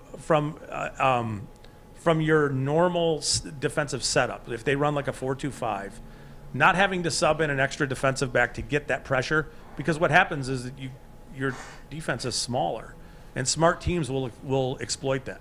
Well, you bring out an extra cornerback, and we're just going to run, right? So Lloyd's ability to impact an offense, to impact the game in more than one way, he's a really solid run defender while being an excellent blitzer and really, really good in coverage. That's 3 ways that he wins at the NFL level. I would, at that point in time, I mean, if you're taking a linebacker like that, then I think there's value in it. Where if you're taking a linebacker who really only helps you in one way, maybe a guy who's really good in coverage, those guys get drafted a little bit later. Guys who can't hold up against the run. Hasn't he played around the field too? He's played all over the place. Yeah, so I mean the versatility. He's a great player. That's sports now, D-Mac. I mean, hockey, basketball, football, baseball. Versatility is the order of the day, man, because situations are all independent of each other. Availability, versatility. But it is, though, man. I mean, just because everything's so matchup driven now, right? Yeah. You talk to any coach in any sport, I want to get my guy one-on-one against this guy because we can exploit that guy. Yep. If you're more versatile, you're less likely to be exploited. It can be that simple, right? In some ways, it is. I mean, we can look back a few years and see Jarrad Davis as a linebacker and first-round pick. Character, incredible character. If anybody's ever talked to Jarrad Davis and come away not wanting to run through a wall, I don't know that they got a heartbeat, right? I mean, this is a guy who just bleeds football, but you could see him get exploited in coverage. I mean, I remember watching Dallas split Zeke Elliott out to the slot, and Jarrad Davis went out to the slot to cover him, and boom. And it's like, well, you just that kind of stuff can't happen for a defense. You can't have a player who's a liability in coverage, where we're talking about a college prospect, so he still has to prove this at the NFL level. But the things that you see on film with him are he can impact your defense in a variety of ways, and he does not have to come off the field. He is super intriguing at 32. The whole thing's super intriguing, man. It is, and it goes back to what you've always said, is that are we going to make a splash move like we mentioned before and use those picks to do something crazy, either in a trade or moving back in, or do we need stability in where players are and need football players that show stats? So, I mean, the drama. Yeah. I mean, how can you not want to at least tune in to this live stream tonight and watch? Yeah, it's going to be awesome. I told everybody it's always cool because Scott usually knows before everybody else knows. We'll be so trying to call some picks good. and figure out what's happening. Yeah, no, you read the tea leaves very well, bro. I know. I can't wait. We'll be out there at the brass rail tonight. And, guys, look, the summer of Cintron is here. Well, it's almost here. One day it'll be warm, trust me. And now Cintron is available at your local Kroger store. You can get some next time you're out grocery shopping. Right now you can get 2 Cintrons for $4, as a matter of fact. Give it a spin. You'll like it. Trust me. You will. It's the best new energy drink on the market. Cintron is the energy drink for the active lifestyle. Drink it. Live it with Cintron. 32 teams, 7 rounds, 224 young men who today are about to become players in the National Football League. A day where lives are changed, fates are decided, dynasties are born, and the clock is always ticking. Draft day in Detroit. A time of hope, a time of wonder, and a time for Detroit Lions fans to act like it's the friggin' Super Bowl. Join Woodward Sports and hundreds of other diehard Lions fans for our NFL draft party and live stream from the Brass Rail Detroit. All your favorite and not so favorite Woodward Sports people will be there. Adam, Terry, Neal, D-Mac, Braylon, Ryan, the heavyweights, NFL scout Scott Bischoff, Maz, Stick, Jeff Maddie, Joey, and more. Come join us at the Brass Rail Thursday, April 28th from 7 p.m. until pick number 32. See you downtown for Draft Day with Woodward Sports. Brought to you by Cintron, Gypsy Vodka, and Planet Fitness. Hi, I'm Kay Cunningham. I'm proud to partner with Hall Financial, the mortgage company known for 5-star service. Don't just take my word for it. Check out their 5,000 5-star reviews for yourself. Go to callhallfirst.com and get started with your 5-star experience today.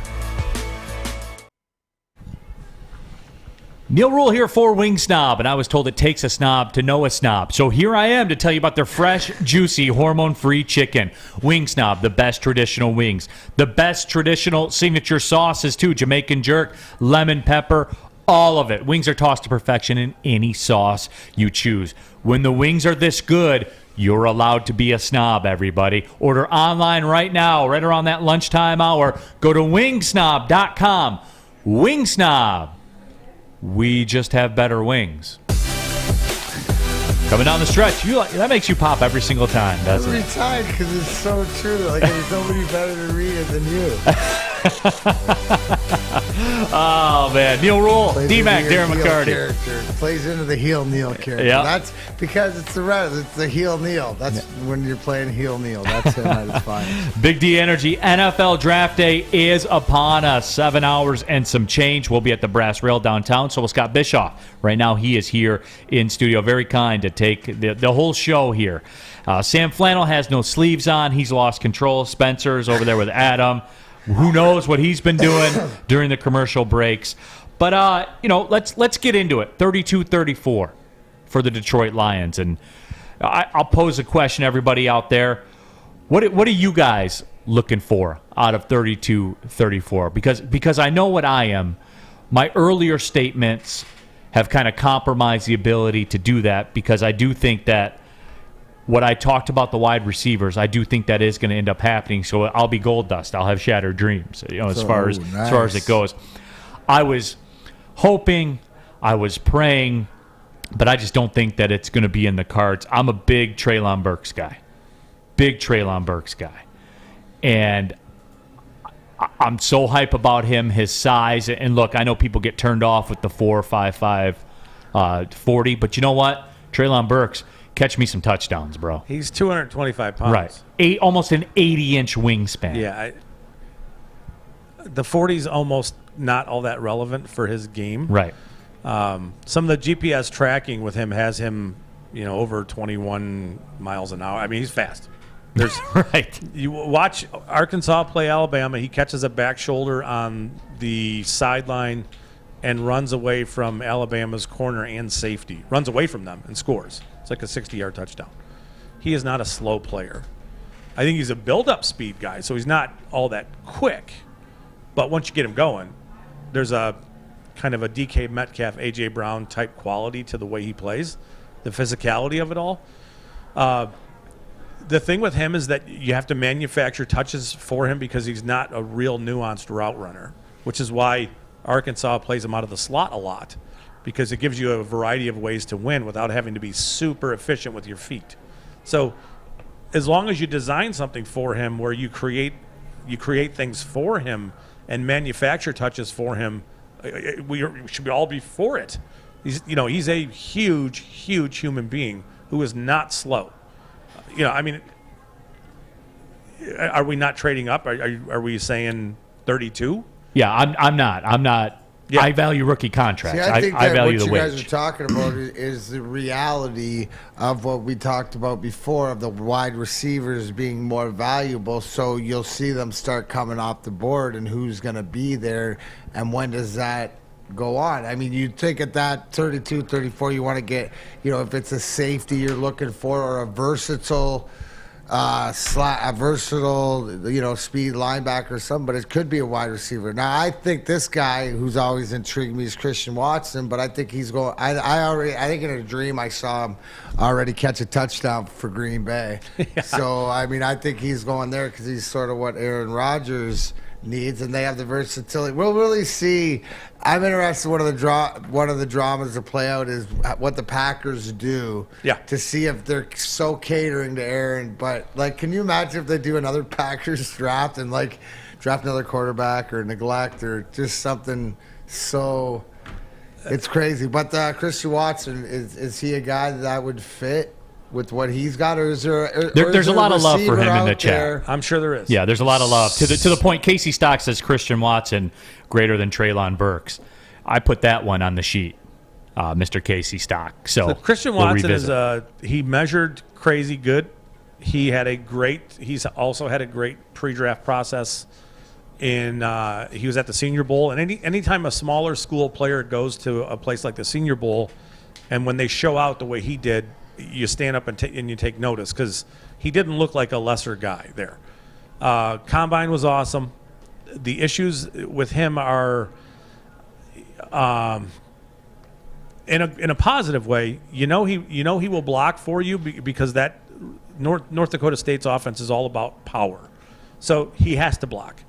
The issues in his game are there's a ton of drops, and frustrating drops. We've been down that road before here. Yes, but you are talking about a guy who measured like always get a freak. Eric Ebron in somehow. Yeah, a lot more drops than Ebron. But at 6'4" and 210 pounds, so what he reminds me of as a player is a player who played for Green Bay for a number of years and who left and went to Kansas City. Then that's Marquez Valdez-Scantling. I think that's what Watson is as a player. They were both 6'4" and sub 210 pounds, real linear guys who were fast. I want to say Watson ran 4.36 and Valdez-Scantling ran 4.37. Now I think Watson's a little more explosive, so you'll get a little more out of him. But Watson, I think, needs a little more time than other receivers in this class. But taking him at 34 or 32 would be a totally reasonable thing to do just because of his ability to threaten defenses with his speed. What's the goal for the Detroit Lions? If I put you in Brad Holmes' spot tonight, what's the goal with that into tomorrow? 32-34. What's the play? And I know it's board dictated. I understand that it's everything's board dictated. I'm talking about in a perfect world. If everything fell your way, you add two players who you think will play for you at some point in 2 years. I think the expectation that you draft a guy at 32 and 34 and they both play for you in year one is super unrealistic, and we need to understand that. If a safety is one of them, if it's Jaquan Brisker from Penn State, we're doing a happy dance. Really good player, very physical guy. He will step up and punch you in the mouth. Love that about the way he plays. He's very versatile. He fits really well with what they have on the roster. And then it's just adding, and there's an unknown. Would it stun me if they took a defensive tackle at 32 or 34? No, because you need a rotation of those guys. Would it stun me if they took linebacker? No, but I think that's a lesser need than maybe some other positions. It wouldn't surprise me if they took a corner if they felt there was one worthy at that point. So I think it's just adding players. So it's BPA type stuff. It is, and I hope one of them is a safety. I really do. They need another safety. They need a young player, another young safety. They do. If you look at a lot of the mock drafts and we've gone through early on and stuff, and we talked about run of wide receivers later in the first round, but earlier on the run of tackles, I just want to know, one of the guys I'm always intrigued with, and I've sort of, unless things shake up and go differently, that probably not going to get him is Jordan Davis. Where do you think he ends up? Because I got him in the middle. I'd say 12 to 18 range. Right. I don't know how. I mean, if you're the Chargers, and I think they're picking 17th, I don't know how you would not take him because he's like everything they need, right? Yeah, this is a guy who would squeeze quarterbacks to their edge players, who are Khalil Mack and Joey Bosa. Those guys are good. Cool. Yeah. All right, we'll take our final break. When we come back, it's sleeper time.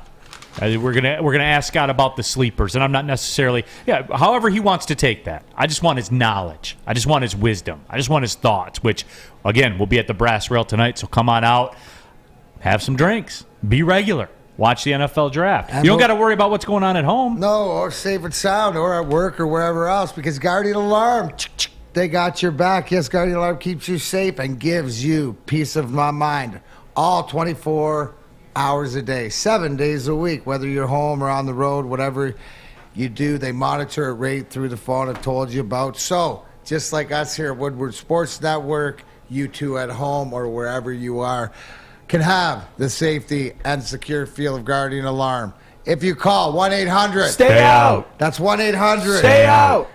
Give them your draft day Tony Montana influenced by Adam, Mr. Cool, Sun's Out, Guns Out. 1-800 Stay out. Get out of my house. Come on, man. I wouldn't go into Sammy Flannel's house and mess with his flannels the way that he's jacked up. Anyways, give him a call. Guardian Alarm, your local security actor. Tell him Big D Energy sent you. Hi, my diamonds. It's Crystal with an X. You want to get hot and perfect like me? Here's my super easy routine. Drink at least a gallon of water before you wake up. Attach a weight to everything in your house. Sell your car and just sprint everywhere. Scream when you exhale. Don't follow Crystal with an X. Do your own thing at Planet Fitness with tons of equipment and free fitness training in our clean and spacious clubs. Join now for just $10 a month and cancel anytime. Cintron is the official energy drink of the Red Wings, proud partners of the Detroit Pistons, and exclusively served at Little Caesars Arena. If you're looking for premium ingredients, long-lasting energy, balanced hydration, essential vitamins, and great taste, Cintron is your top choice. Final segment of the show here, the Draft Day Spectacular. Neal Rule, D-Mac, Darren McCarty, Scott Bischoff here in studio, our Woodward Sports draft expert. We also have our flannel expert, Sam Flannel, here in the house, and one without sleeves. We also have our illicit substances expert, Spencer Raxter, here in the house as well. He's the vice president. Adam Baydoun, obviously, is the president. You're took comfortable. me under his wing. Yeah. I'm still in training. But we will all be out there at the Brass Rail tonight. Roll out, everybody. Be downtown. The party can spill over into the streets if you guys want to. It always amazes me because 50% of you will be pissed and 50% of you will be happy. But, Scott, last couple minutes of the show. Everybody loves a good sleeper, man. Give me a couple. So we talked about linebacker. There is a linebacker from Wisconsin. His name is Leo Chenal. Don't like him. No, I'm sorry. Go ahead. Oh, my gosh. Does he have short arms? Everyone else in the Big Ten does. I have no idea about his arm length, but I know he is huge for a linebacker. I want to say he's 245 plus. He repped 225 more than anybody in this entire class. He put up 225 34 times. Super strong dude, very physical player. Also incredibly athletic. He ran 4.5 something while jumping. Well, the vertical and the broad jump were crazy good too. So we're looking at a jacked up, yoked up, big linebacker, kind of a throwback size linebacker with outrageous athleticism. Now, this is a guy who is not necessarily a player you deploy in coverage, but he is a guy who is going to step up and blow up guards, make plays in the backfield while also being a really, really good blitzer. So he gives you that. So not a player, I think he'll go somewhere in the range between 34 and 66 range there. So he's super intriguing. I think Memphis has a receiver named Calvin Austin who's really fast. He intrigues me.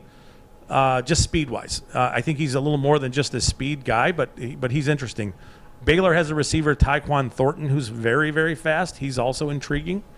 And then it's a player I know the Lions like, Zion McCollum from Sam Houston State, who played cornerback, but I think will transition to play safety at the NFL.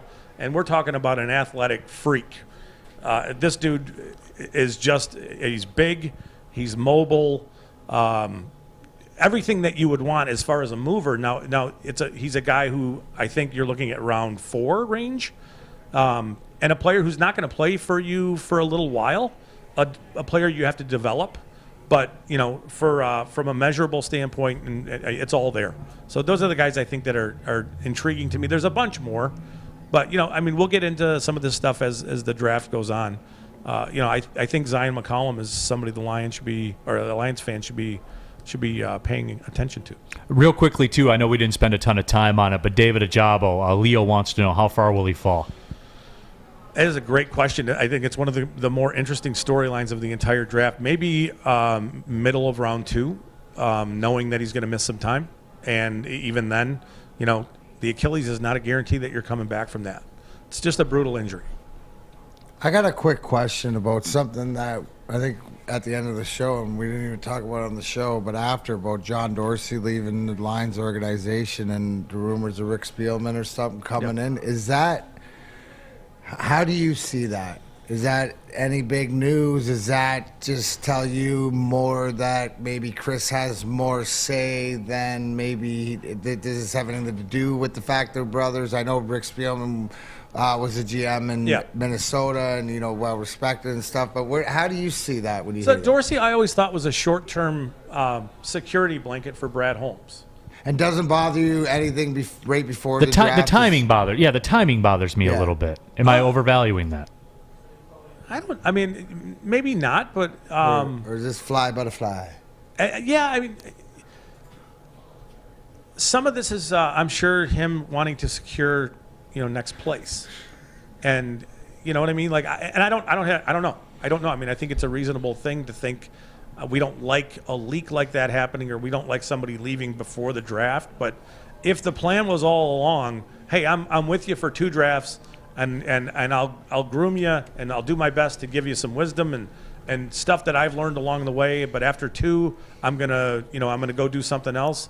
I think it's okay. It doesn't really matter to me when that breaks. I mean, he's still along for this draft. It's not like he's tanking the draft because he's leaving, kind of thing, Everybody's firing in with this one right now. Flintstone says, sorry if this was talked about and I missed it. Lions take a quarterback at 32, 34?